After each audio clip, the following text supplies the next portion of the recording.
Welcome to Zentangle Project Pack No.20. My name is Rick. Hi, I'm Maria.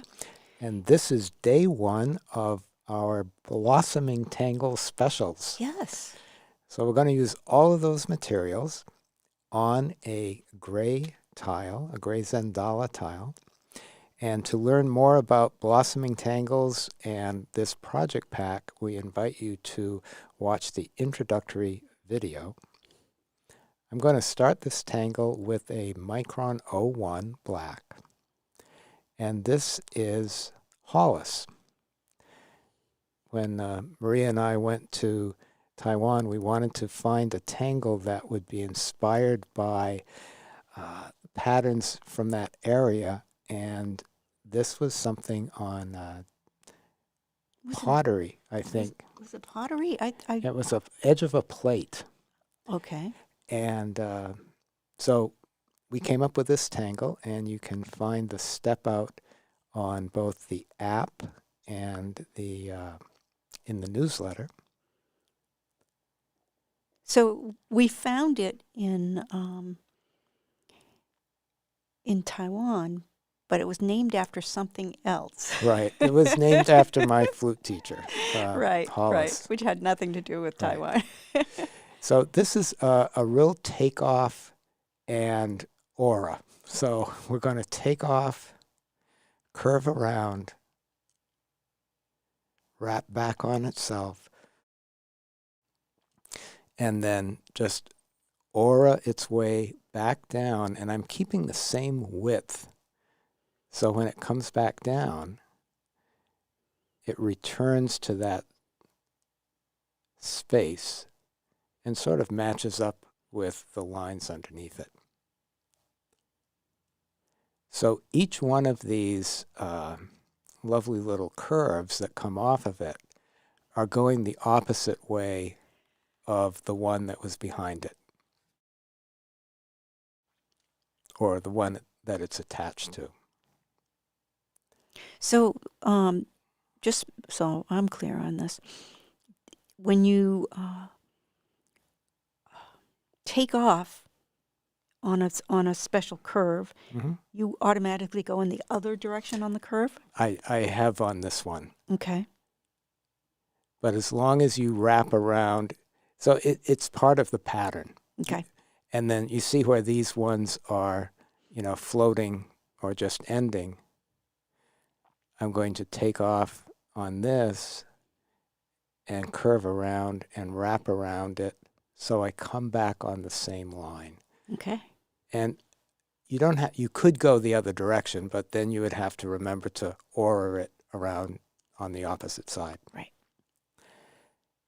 And Maria and I were talking about this when we started, and the whole idea of, well, these could be like muka ends at the end, or they could be all sorts of anything that would morph into another tangle. They could end in Rixties, or, you could have lots of fun. Bronx cheers, Yep. Or anything that's got sort of a nature base, right? Right.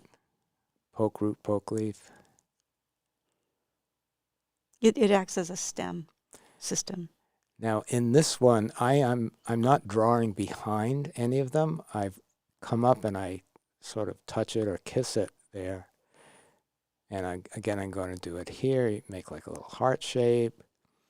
But you could also do this in a way that was in a hollowbah fashion where it goes behind the other ones. This is a very basic, very simple approach.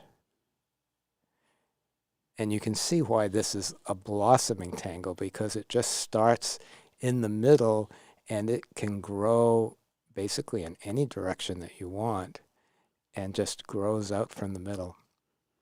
So I think I'm at a good spot here. It's very pretty. Isn't that nice? Yeah. Has a nice balance to it. Now, pick one of the little curves there, and I'm just going to put an orb in it, and this will make sense later. Because there's a theme in this project pack that includes a red jelly roll, and we're going to do this as an accent piece. But for right now, I'm using the gray number 10. The really fat one. Yeah. It's a wonderful tool. And it's a very light gray. And we're going to put in this little addition that Maria came up with on this tangle, which is called moon pie. And it's basically a crescent moon inspired element. So back to the black 01. And so you put down the crescent moon, and in this case, I'm just going to outline it, then aura it. And then once it's aura'd, we're going to put in a little bit of Knightsbridge. One of my favorite tangles. It always attracts my eye immediately. Anybody who's been in our house, they see right? Knightsbridge everywhere. It's on the floor. It's on the walls. It is literally everywhere. Dishes, yeah. The banister going upstairs. Yeah. Just little touches, not too much. And there's this really cool thing that Maria did it on the floor in our entryway. And to make the entryway look bigger, she made the Knightsbridge get smaller as it goes to the back wall. Goes away, yeah. And then I'm going to pick up that nice number 10 gray again. Just put some perfs around, little bits of borders. And then again with the black 01, I'm going to aura that. Just roughly. And so there we have hollis with a moon pie addition. And just look at yours. Yours is going to be different than mine. And find ones that want to have one of those little embellishments. So I'm not doing it on every one. I think I did 4 on this one. All right? Just enough to add a little bit of interest, a little bit of contrast, a little bit of decoration. Now, using this number 10, it gives you so many possibilities that you don't have with the real fine point. I love the way he's chosen to aura the outside. It gives it a different feeling altogether. It's funny that just that one thing, what it does for the composition. And my intention here is to aura it really closely. So, but still leaving a gap. So I'm playing with, okay, how close can I go with this pen and just leave enough of a little gap, and going to go around and around and around. And you may think, oh my goodness, this is going to take a long time, but it doesn't.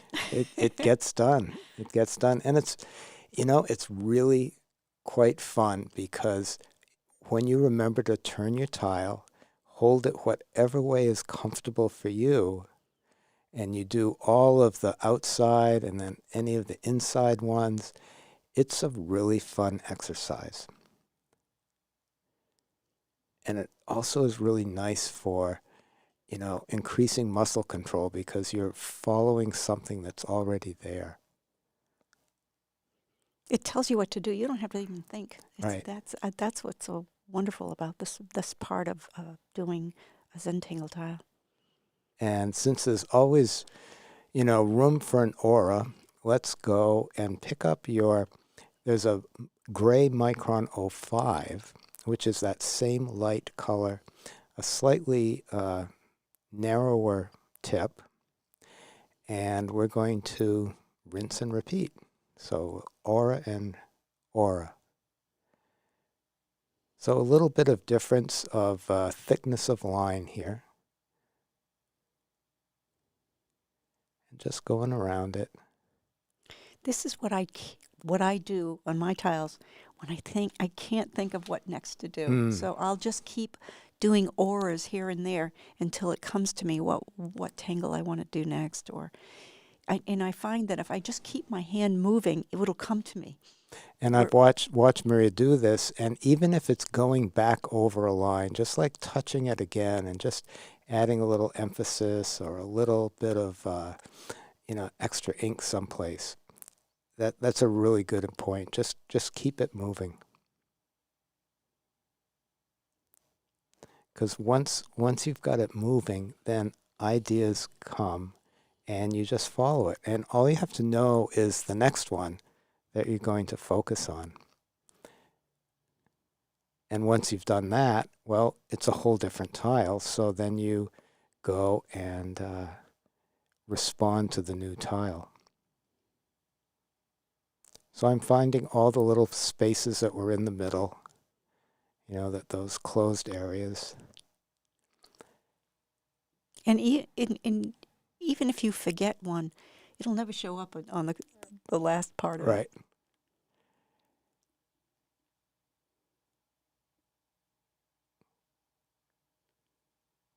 So that was so much fun with the orbs. I'm just going back in and I'm playing with this idea of orbs and hollis and aura. And so I'm finding a few places here that would like an orb. So I'm actually having it sounds weird, but I'm having a conversation with the tile. I'm looking at it, where would one want to be? And when I get that idea of, oh, okay, that would be a nice place for one, I just put one there. And evaluating it each time instead of starting out, okay, I'm going to do this everywhere. I'm just going to see, is that enough? Do I want more? And let's see, what did I decide? Yep, I guess one more.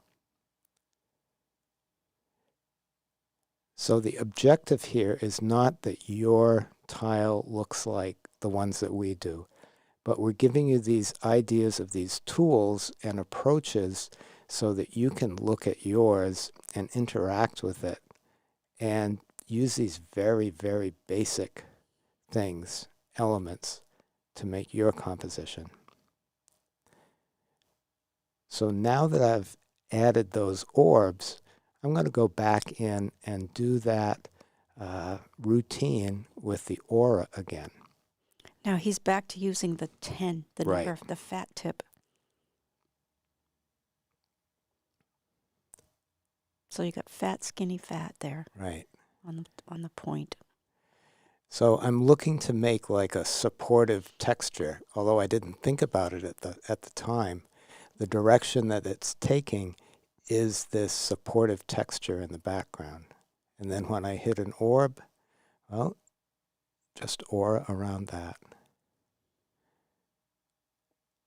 And again, a relaxed grip on your pen, remembering to breathe. You can see a texture created from Right. it. At first you don't see the difference between the narrower pen and the fatter pen, and it now is being part of the pattern. Mm-hmm. So I'm going to do that one more time. So it's been fat, thin, fat, and so then thin. So it's its own little contrast within itself. It's becoming texture. Mm-hmm. Love that, Ricky. And it was really fun to do because once you decide to do that, you can put yourself on this sort of like autopilot and just really focus on the stroke, and it's quite enjoyable. So these pens work well when they're vertical, but they don't photograph that well when they're vertical. But I'm just going in with the red pen, and as I'm doing it initially, I decided, okay, I'm going to try it, not all the way to the edge. And then I responded to that and thought, okay, well, let me put like a little bezel around it. And then You mean the gray? The gray with the gray. And then I decided, I want this to go all the way to the edge. And it made actually like a little shading around it. But part of the takeaway with this is that as you're doing something, you can respond to it and say, oh, I want to move it in this direction. So now that I've got my ink down, I'm shifting over to the graphite pencil. And I'm going in those... the corners, right? The corners where the where the hollis separates, and we put in the moon pie, and just starting to add some, contrast, a little bit of dimension. And now I'm going to go where the hollis would go over and under. So like as I'm imagining, each one of those places that comes out where it's going under, I'm going to emphasize that with some graphite. And then just smooth it out with a tortillon.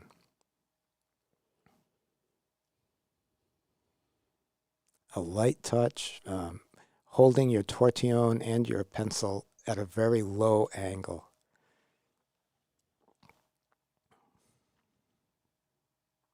And I keep saying light touch. It really, you just think of it as inviting the graphite into the paper.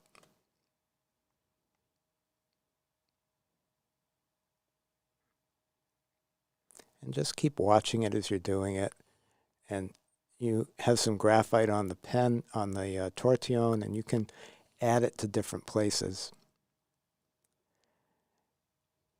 So I decided to increase the contrast here. So I've got the white chalk right against the on the hollis. On the hollis. So filling in from the ends and then in a ways, but mostly starting on the ends. And just taking advantage of the mid-tone of this gray paper to be able to add darkness or to add light. Just doing a little touch on those extra orbs we put in. Again, think contrast, think pattern. Even though the orbs aren't in every little nook and cranny, I still decided to do the same thing with all of those. And it's sort of in contrast with that major red one.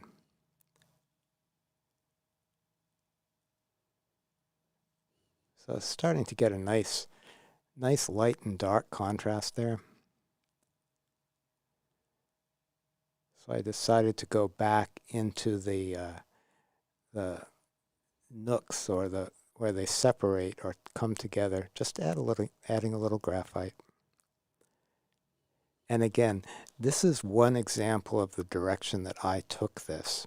And so, one of our overriding goals here is to, inspire you with these tools and these ideas and these concepts, and then sort of stand back and watch what happens, because you're not us and we're not you, and we're so looking forward to seeing the way that you interpret this. I love that you took a tangle that's not considered a blossoming tangle and made it blossom by starting in the middle and then heading out like that. You have something that blossoms from the center. It's kind of a nice an idea that you could use with other tangles. Oh, for sure. So a little highlight with that Jelly Roll 10 on that red bean or seed or jewel. And everything was so round in this, I decided, well, let me do a different chop. And so I decided, well, I'm just going to do a chop that is very angular and straight, just as a bit of a contrast, but still doing my chop in the red. It looks like the Zentangle logo around your arms. Right? Yeah. So after I did that, I thought, oh, I'm all done. But I looked at it and I thought, I just want to add a little bit more. And I'm taking my graphite pencil and adding another aura. And I'm sort of playing with the width of the aura being about the width of the hollis, just as a game with myself. And I'm adding the graphite more specifically. I've got the pencil pointed to the area that I want to be the most precise. And adding a little bit behind it because I know I'm coming back with the tortillon.